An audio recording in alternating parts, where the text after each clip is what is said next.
Big thanks to Moesta Barbecue for sponsoring this video. You get a burger, you get a burger, and you get a burger. Today I'm going to show you the best way to make a lot of burgers for a lot of people. So you got a big party planned and you're kind of getting scared, and the wife already said, well, let's not do barbecue because it's so much work and I want to enjoy the night, and if we're so busy then we don't get to enjoy it ourselves. Well, it's really not that hard. Let me show you how easy that is. And as always, it starts with a pile of meat. Look at it, a beautiful brisket. This is the Dutch way to cut it.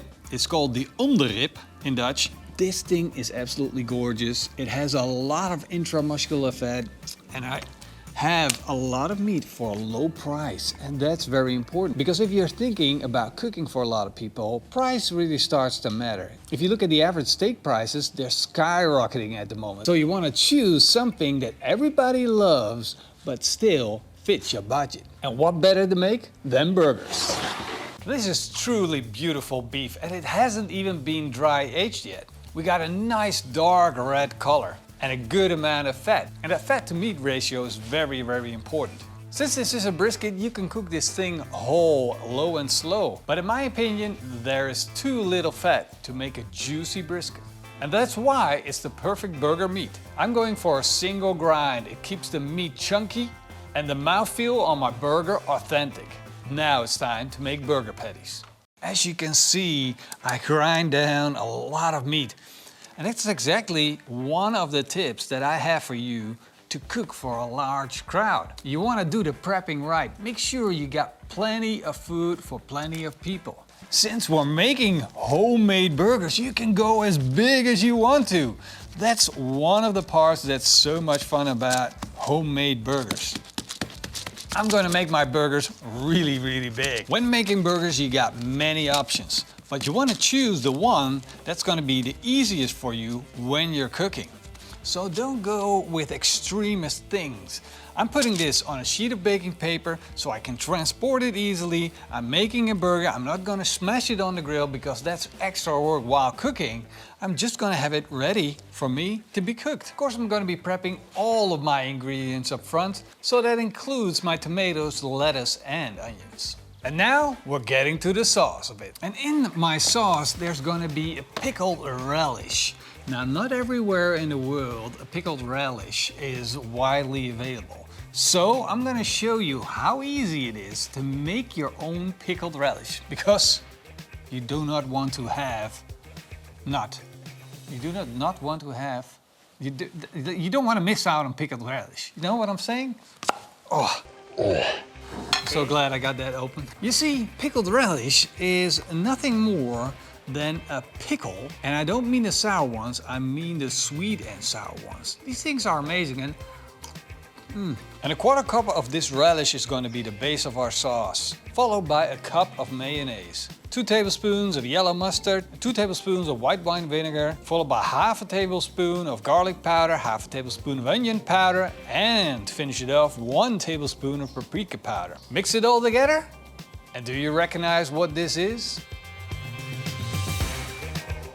Well, you should know, because this is world's best burger sauce and world's most eaten burger sauce. Start to ring a bell? This is the original recipe for the Big Mac sauce.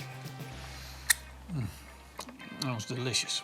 My next word of advice is to build a fire so that everyone gathers around.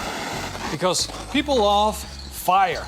They love flames. So I'm going to start up this barbecue with a little bit of firewood. And once I got this Moesta bandit all fired up and we got the flames shooting, people will gather by themselves. No need to call them.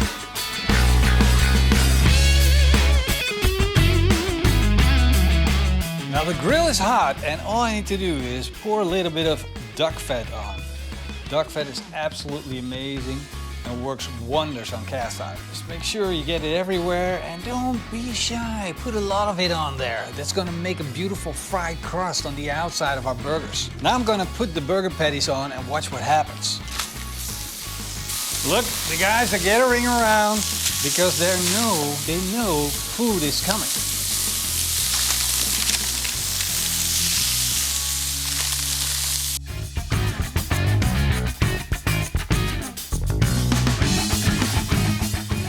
So we're gonna put some cheese on, all the goodness there. And now, it's about time I'm gonna hand it over to themselves so they can make their own burgers. Because this is the trick.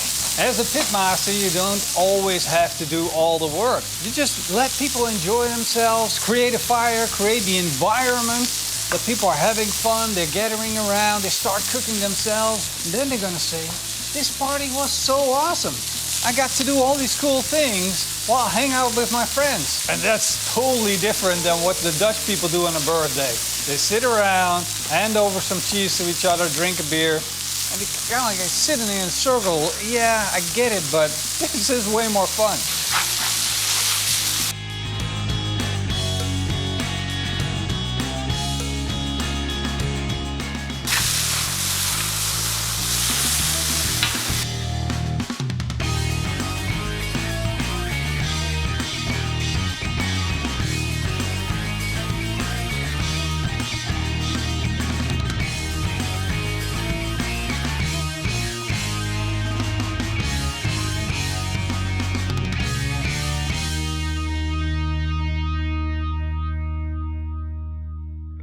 As you can see, these guys, they're pretty capable, even though they don't know how to fry an egg. They're pretty capable of making a burger over open fire. That's because we men, it's part of our nature. It's what we do. We survive. This is survival.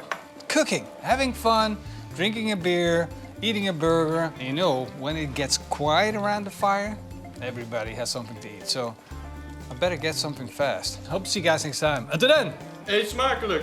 and keep on grilling.